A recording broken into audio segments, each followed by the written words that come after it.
dessa noite. Queria chamar aqui a esposa aí, pastor João, e também queria dizer para a igreja, pastor João, ele foi reconhecido, né, na CEADIF, no ministério, o seu pastorio, né? Portanto, ele é pastor de direito agora do ministério e da convenção CEADIF CEJADB, não é isso, pastor João? Cumprimento a igreja com a paz do Senhor. Vamos orar. Senhor Deus e Pai, aqui estamos, Senhor Jesus, na Tua presença, Senhor Jesus, para receber de Ti uma palavra vinda do céu para os nossos corações, Pai. Usa o Teu Filho, Jesus, nesta noite, para falar conosco, tira todo impedimento, todo atrapalho, e nos abre, Senhor Jesus, o entendimento para entender o que o Senhor está falando conosco nessa noite. Em nome de Jesus. Amém.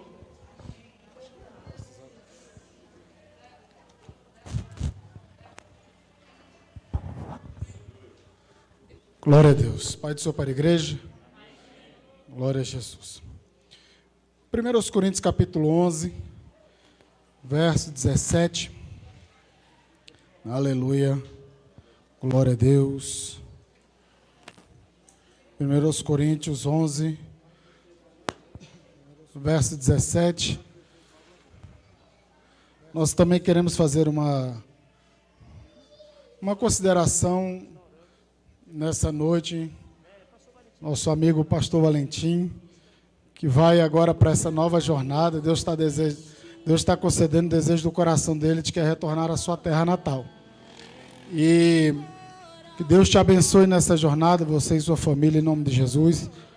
Eu louvo a Deus pela vida do Senhor, que tem nos honrado, né? Nós assumimos o posto do pastor quando ele foi dirigir uma obra, e ele sempre tem nos honrado, e eu também quero honrá-lo publicamente, para que o nome do Senhor seja glorificado.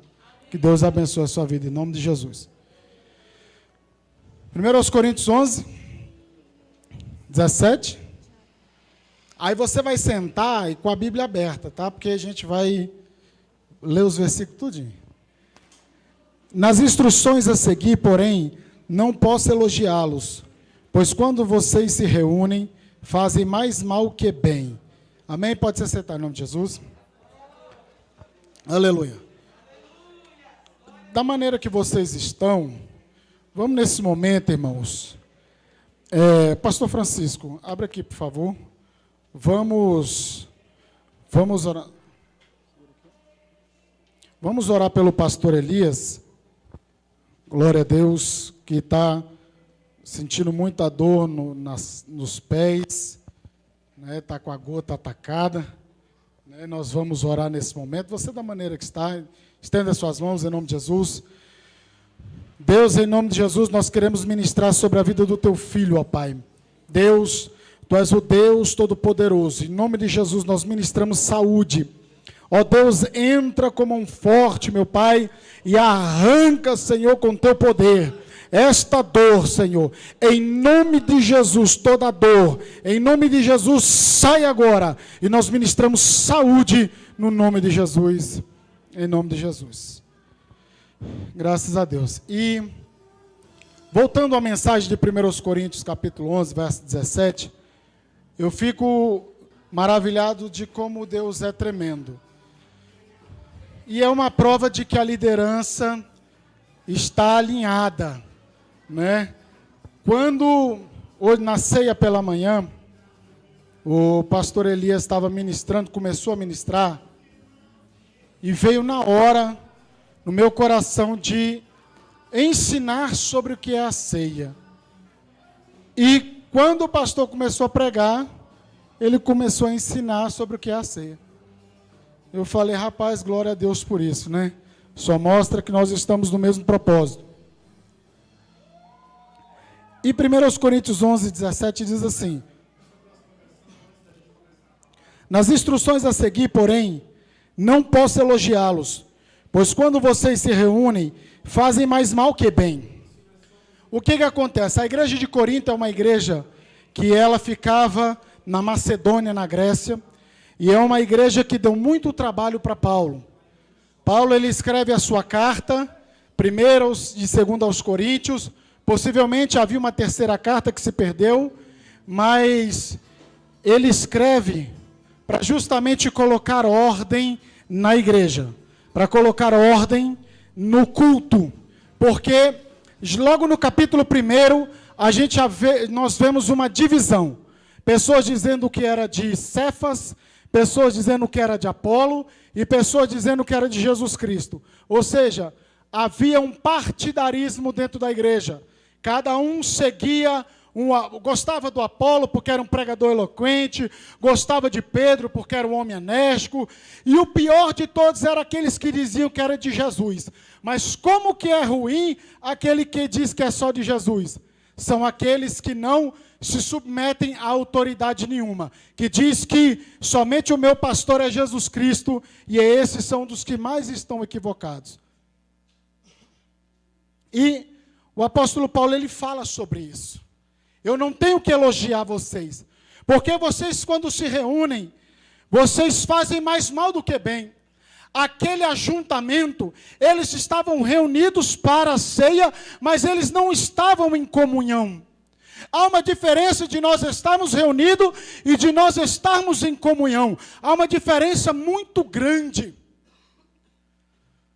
E aquele povo estava reunido, mas não estavam em comunhão. E eles estavam juntos para pior. Mas significa que devemos separar? Não. Devemos o quê? Nos organizar, se porventura estiver acontecendo isso. Paulo, ele está pedindo que eles se ajustem.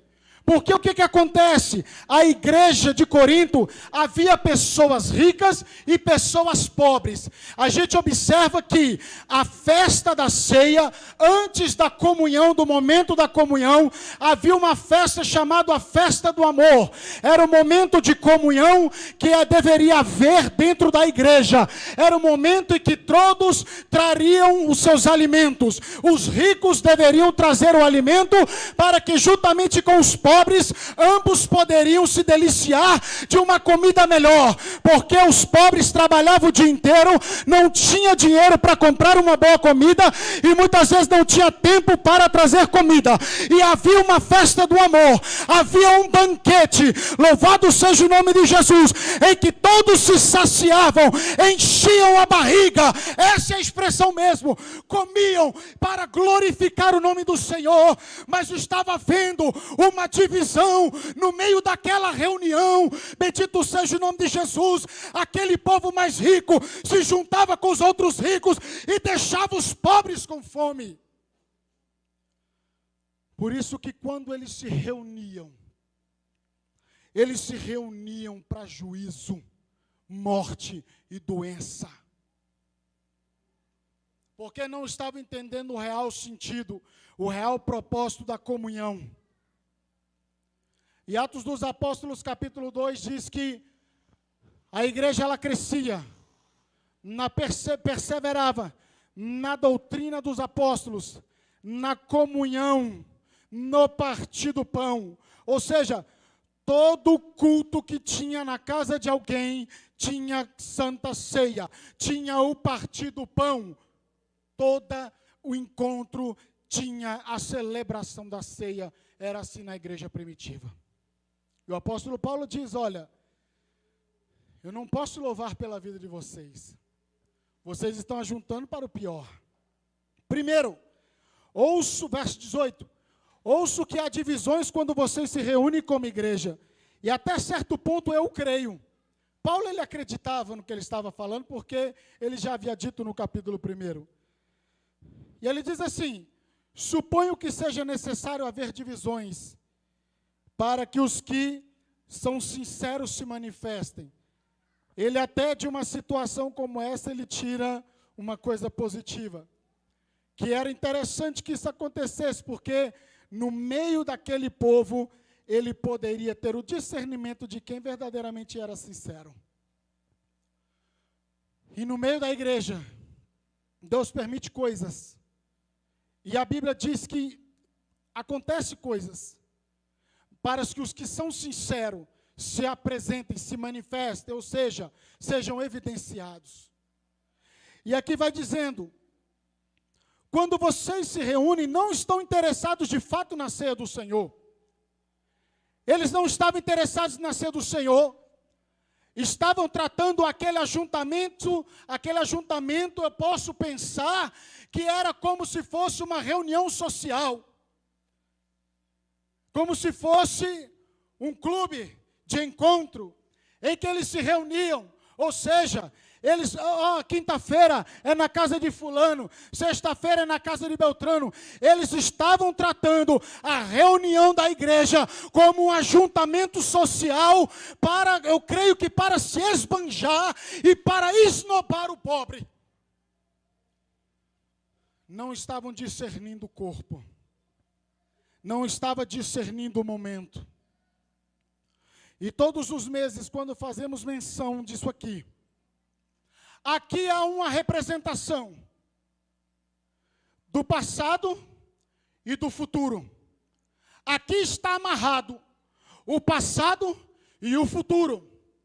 O passado, porque este momento, ele faz menção do sacrifício de Jesus Cristo na cruz do Calvário.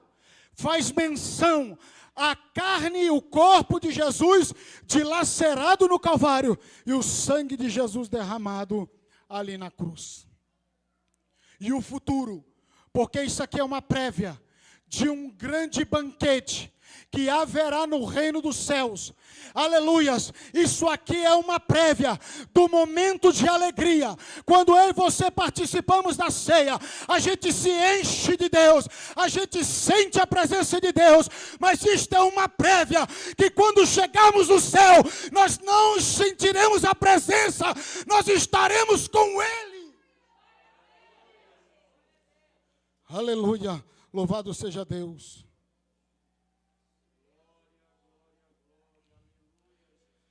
Quando vocês reúnem, não estão interessados na ceia do Senhor. E como você tem tratado a ceia do Senhor? Sou membro, tenho uma carteirinha, então eu vou ali cumprir terceiro domingo do mês, vou cumprir o ritual. Deus, ele não está interessado tanto em rituais, irmãos. Deus está interessado em essência.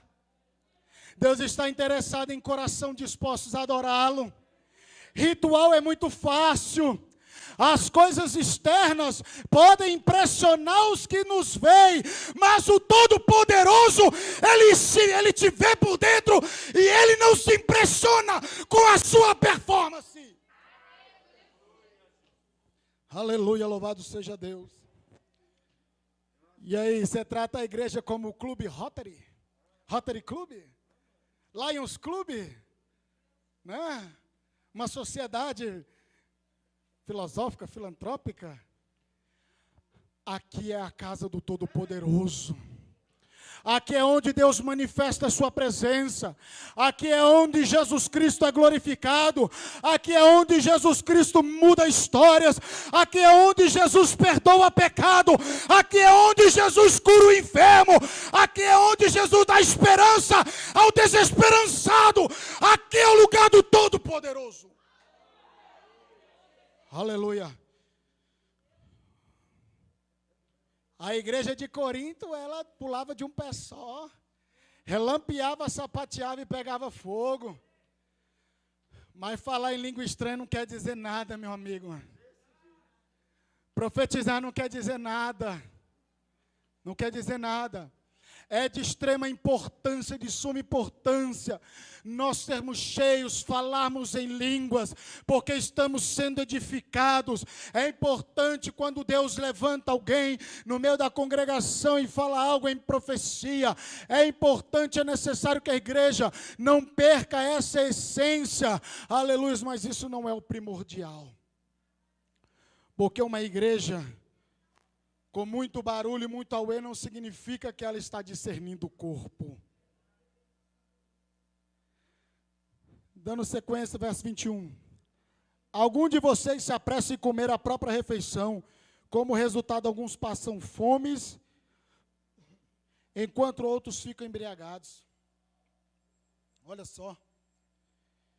Esses homens e essas mulheres se apressavam a comer. para deixar os pobres com fome. Olha que coisa terrível. E a Bíblia Sagrada fala que aqueles que têm bens desta vida e não ajudam o pobre, esse comete pecado. Se Deus permitiu você ter mais posse do que o seu próximo, aprenda uma coisa, não é para você entesourar somente para você. É para você abençoar. Não digo você dar tudo. Também temos que ser coerentes. Não é dar tudo, mas é abençoar, segundo a sua possibilidade, aquele que precisa. Não é fazer pouco caso e virar as costas para o seu irmão. Porque nós somos corpo. Nós somos corpo. Nós somos um corpo. Cristo é o cabeça. Nós somos membros de um corpo. 1 Coríntios capítulo 12 fala sobre isso. Do capítulo 11 até o capítulo 14, é só Paulo ajustando a igreja. E diz assim: bora correr logo, Francisco. Bora comer logo essa picanha aqui, porque quando os outros vierem, eles comem essa aqui de segunda aqui. Bora. Vamos e deixa o resto. Irmão, se você está fazendo assim, você está pecando. Eu estou pecando. Eu estou pecando. A coisa é séria.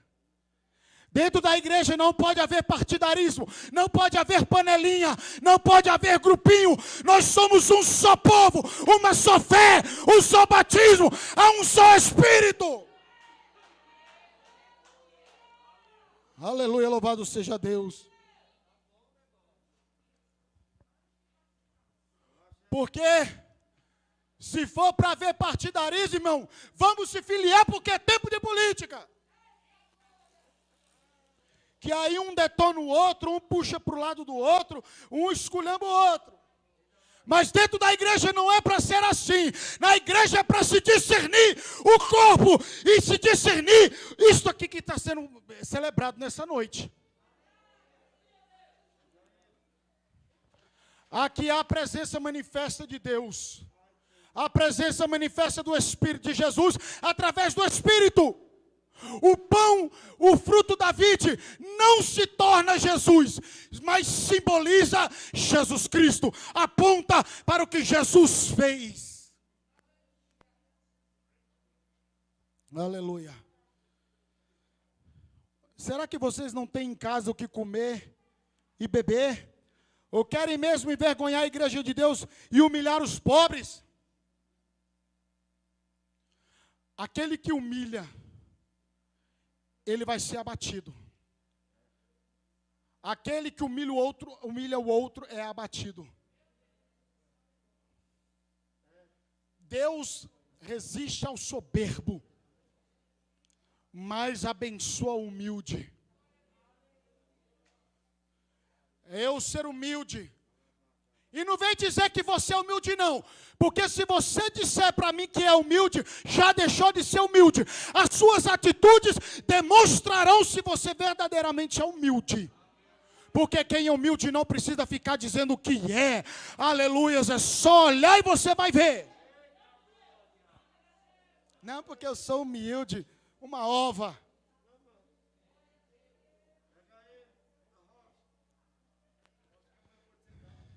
Se pisar no pé, aí eu quero ver essa humildade toda.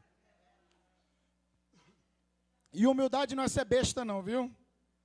Tá? Não é ser besta, aprenda também isso. Não é porque, Jesus disse que a gente tem que ser humilde, que vai ser um besta, um bocozão. Não, também não é isso, irmãos. Será que vocês não têm comida em casa? Ou seja, por que vocês, antes de sair, não comem um pouco para não chegar esfomeado igual o leão e sair comendo tudo? Olha só, Paulo até dizendo, quando você for numa festa, não vai com a fome de leão não, viu, irmãos? Tenha bom modo, viu? Só abrindo parênteses aqui. Olha só, olha aqui. Ou querem mesmo envergonhar a igreja de Deus e humilhar os pobres? Uma reunião sem comunhão envergonha a igreja, envergonha o nome do Senhor.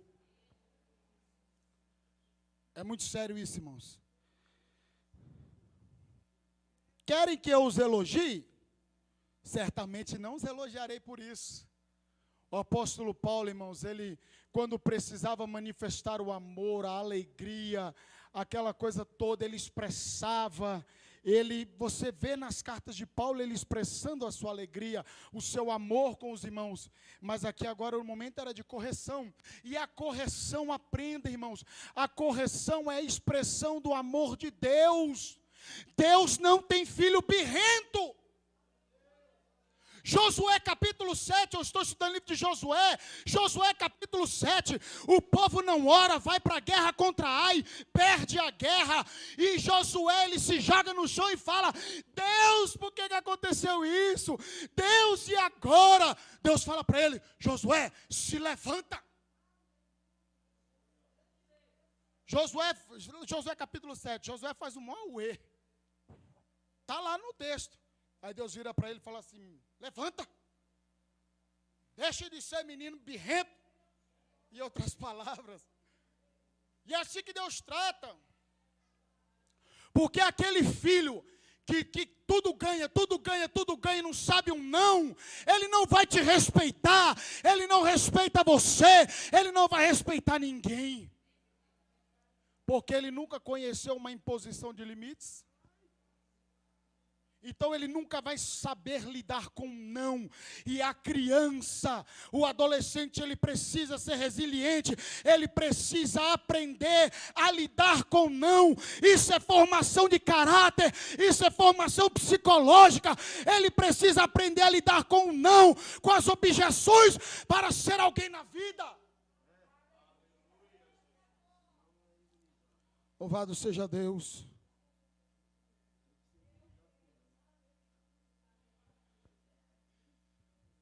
Então, Deus açoita e corrige aquele que ele tem por filho.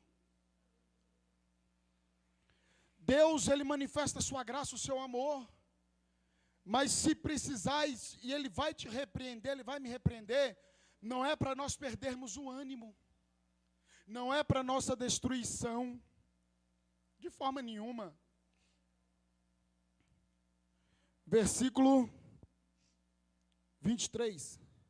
Aí ele vai dizendo: por isso eu lhe transmitir aquilo que recebi do Senhor. Na noite que o Senhor Jesus foi traído, ele tomou o pão, agradeceu a Deus, partiu e disse: este é o meu corpo que é entregue por vocês. Façam isto em memória de mim. Isso aqui é uma pregação. A ceia do Senhor, existem duas ordenanças dentro da Bíblia Sagrada: ceia do Senhor e batismo, por imersão em nome do Pai, do Filho e do Espírito Santo. Isso aqui é uma pregação didática de Deus. Deus, como mestre, como professor, ele usa os elementos para que isso fique gravado, inserido na mente e no coração do crente, para que ele não perca o sentido do que é isso aqui. Isso aqui não é uma mera refeição, irmãos. Isso aqui é um momento de comunhão, um momento de pregação da palavra. Quando você participa dos elementos, e você que porventura ainda não pode participar, mas ore a Deus, para que o que precisa ser ajustado na sua vida, Deus ajuste, e você possa participar desta outra bênção, irmãos. Porque Deus também te abençoa, mesmo se agora, hoje, você não vai participar disso aqui, entenda isso. Porque é para depois você não sair: poxa, eu não participo da ceia, Deus não está me abençoando. Pelo amor de Deus, não entenda isso. Porque esse momento é para os que estão em comunhão com Cristo, comunhão com a igreja. E ele vai dizendo que a ceia, ela foi instituída numa noite de Páscoa, provavelmente quinta-feira. Mateus capítulo 26, Jesus está reunido com 12 no cenáculo, E eles estão participando da ceia justamente numa Páscoa. Por que é justamente numa Páscoa? Porque a Páscoa, os judeus celebram a Páscoa, significa a libertação do povo de Israel da escravidão do Egito. As casas deveriam ter a marca do sangue do Cordeiro, e as famílias eram para celebrar, se alimentando numa refeição dentro da sua casa, celebrando as famílias, celebrando o Cordeiro que foi morto. Então a Páscoa simboliza o quê? Passar de largo. Ou seja, o anjo feridor foi destruir o Egito, foi destruir aquele lugar, mas toda a casa que tinha a marca do sangue do Cordeiro, esta não foi destruída. Então eles celebram a libertação. E Jesus institui a ceia justamente num dia de Páscoa. Ali está se encerrando o antigo concerto. E naquele momento Jesus celebra um novo testamento, uma nova aliança. Deus faz uma aliança com Israel, em Êxodo 24, no Monte Sinai, quando Moisés asperge o sangue sobre o povo, aleluia, e Jesus na cruz do Calvário, ele celebra uma aliança com a humanidade, quando ele asperge o sangue sobre aqueles que se arrependem e creem no seu sacrifício.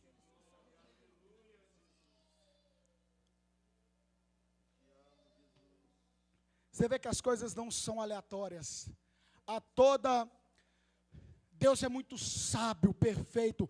Há toda uma ideia amarrada, coesa, que conduz a um fim específico, que é salvar o ser humano dos seus pecados e levá-lo aos céus. Então esse cálice é a nova aliança, aquilo que sempre é mencionado na ceia. E ele diz: quem come do pão ou bebe do cálice indignamente é culpado de pecar contra o sangue e o corpo do Senhor. Você tem que estar dignamente para participar da ceia, sempre lembrando que você é indigno. Você tem que ter a dignidade de saber que você é indigno de participar disso aqui. Aleluia, louvado seja Deus. E olha que interessante, que quem bebe dignamente, é culpado. Ninguém é perfeito e ninguém é santo para participar da ceia. Ninguém. Aí ele diz assim, olha, julgue-se a si mesmo, analise e coma. Pequei, peça perdão, se reconcilie e participe da ceia. Mas se você está pecando deliberadamente, com perdão da expressão, com sem vergonhice, aí não, aí você pisa no freio, chama a liderança, se confessa, apresenta fruto digno de arrependimento, aí você é reconduzido à mesa do Senhor. Porque tem gente assim, eu briguei com meu marido hoje, não vou participar da ceia. Pois você não crê que Jesus tem poder para perdoar o teu pecado, irmão? Quem diz que tu vai viver um mar de rosa todo dia, todo santo dia? Mas eu também não estou banalizando o pecado e não estou diminuindo o dano que o pecado traz à vida do crente. Não sai daqui dizendo que o pastor agora é light e está pregando umas heresias aí. Não graças a Deus está sendo gravado, né, Alex? Que aí a gente depois pode consultar os alfarrábios tecnológicos, né? Então, irmãos, o que acontece? Se examine, analise sua vida e participe. Maior é Deus que nos perdoa. E olha só, Aquele que come o cálice sem honrar o corpo de Cristo, come e bebe julgamento para si. Fraco, doente e morte. Ao invés de se reunir para comunhão, poder de Deus, sentir graça de Deus, sentir as coisas de Deus, está se reunindo para fraqueza, para doença e para morte. Porque não está discernindo o corpo. Não discerne o corpo de Cristo. Discernir o corpo tem duas implicações para nós e o corpo de Cristo. Eu não gosto, eu não concordo com a seguinte expressão. Isso aí, perdão. Não se preocupe com o irmão que está do teu lado. Claro que eu tenho que preocupar, pastor Bruno, pastor Elias, o senhor está bem? Você está bem? Na hora da adoração eu tenho que pensar, será que meu irmão está bem nesta noite? Você está na sua comunhão com Deus, mas o seu pensamento tem que estar ligado com quem está do seu lado.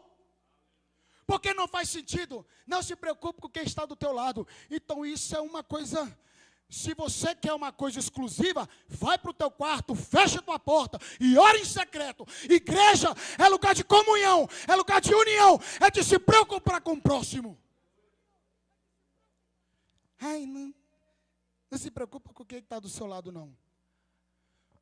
Mas eu também entendo que às vezes a pessoa que fala isso, ela também não está falando às vezes de má fé, mas é porque ela aprendeu ao longo da prática da igreja.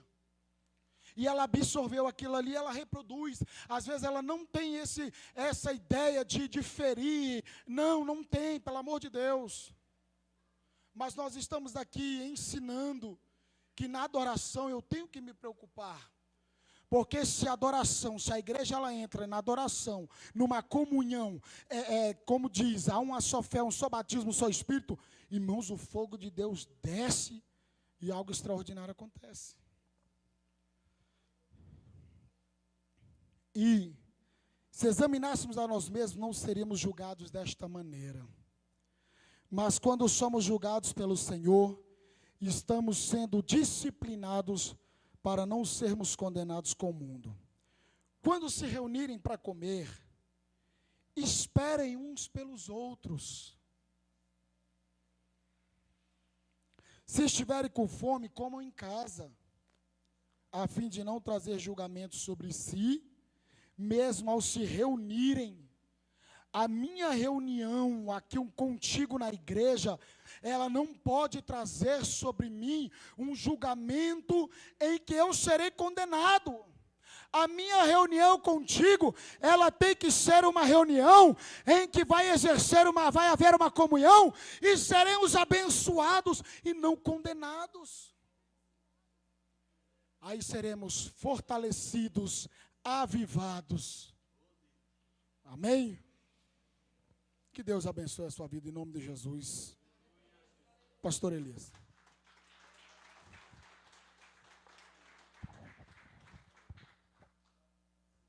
Boa essa palavra, né? Presbítero Osmani, fica ali do lado. Pastor Francisco, nos dá a honra de ficar ali também. Pegue